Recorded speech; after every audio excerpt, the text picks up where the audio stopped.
plan sur 2500 salariés pour défendre nos emplois.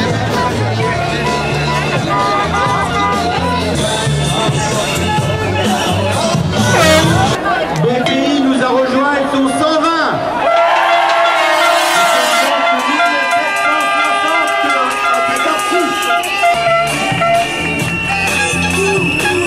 Cette entreprise plus de 130.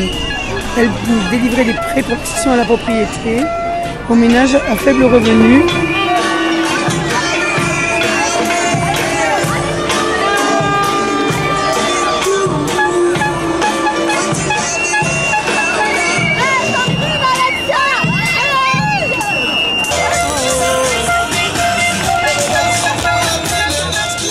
En 88, la loi bancaire nous a imposé de devenir un établissement financier avec des règles de banque, alors que nous n'avons aucun dépôt.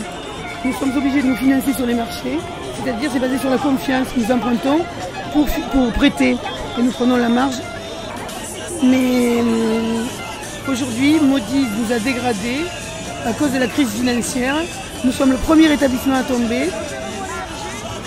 L'État nous ne sauve que parce que si un établissement tombe, tous les autres derrière tombent pareil. Personne n'a plus accès au marché de liquidités et nous sommes les premières victimes.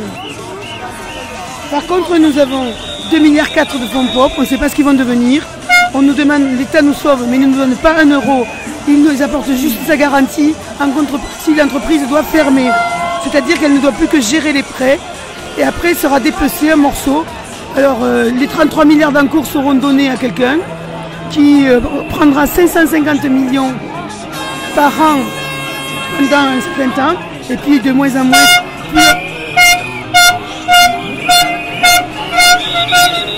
Nous sommes tous très très attachés à notre entreprise.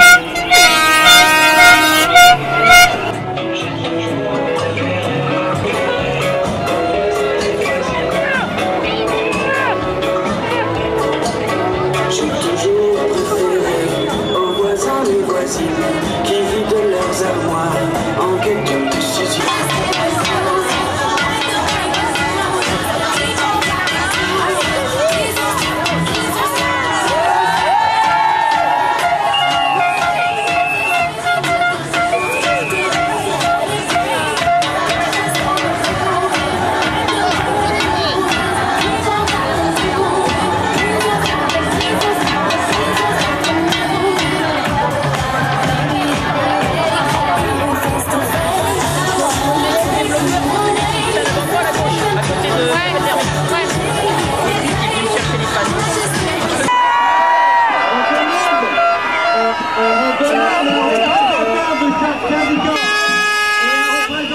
Chaque comité d'entreprise à la camionnette qui sort au début du cortège.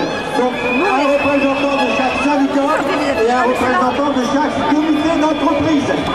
Les deux couleurs viennent d'arriver, nous sommes 250 de plus.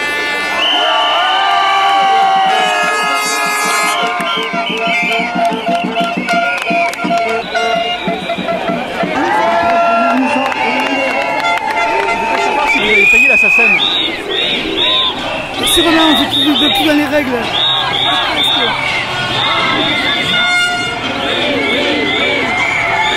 Dans les quartiers chics, ça touche personne.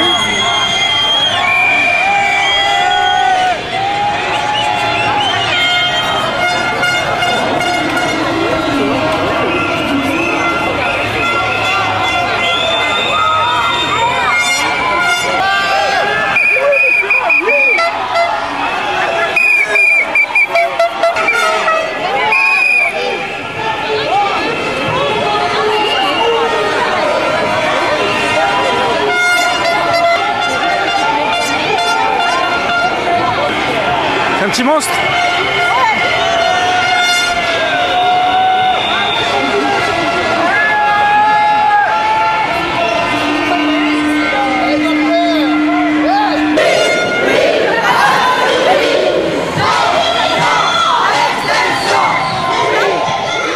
Alors si tu n'as pas d'apport, tu ne peux plus acheter.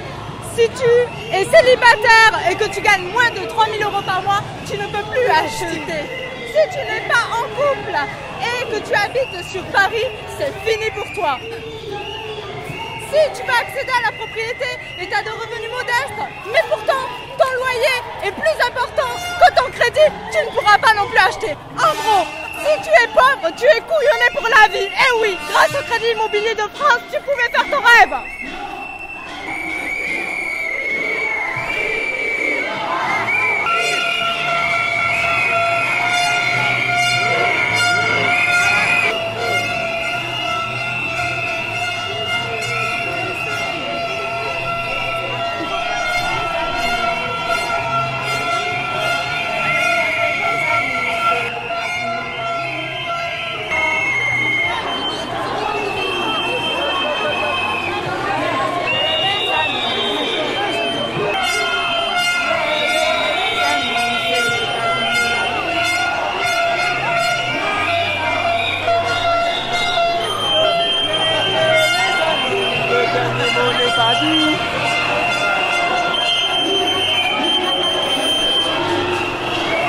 Les amis, c'est l'État qui nous a mis. Les amis, c'est l'État qui nous a mis. Les amis, c'est l'État qui nous a mis. Les amis, le dernier mot n'est pas dit. Un mot pour conclure, je pense qu'effectivement l'État, dans son plan de sauvetage du CIF et dans sa grande bonté, a oublié les salariés. Et 2500 salariés de plus, c'est énorme aujourd'hui dans le contexte où on est. Et ce sont notamment des gens qui travaillent pour l'accession sociale, qui travaillent pour œuvrer pour le logement pour les familles peu fortunées. Et demain, eh bien, c'est des acquéreurs potentiels qui aujourd'hui voudraient acheter leurs biens plutôt que de vivre en HLM, qui demain ne pourront pas le faire et qui devront rester dans les HLM.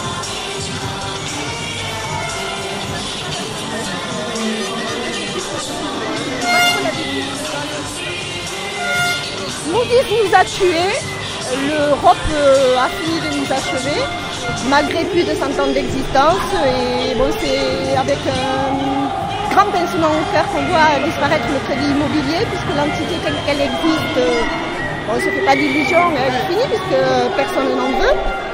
Maintenant, à nous de sauver les emplois, de continuer à nous battre pour au moins sauver les emplois, mais également l'accession à la propriété pour les ménages les plus défavorisés, parce que malgré tout, le crédit immobilier est né pour ça.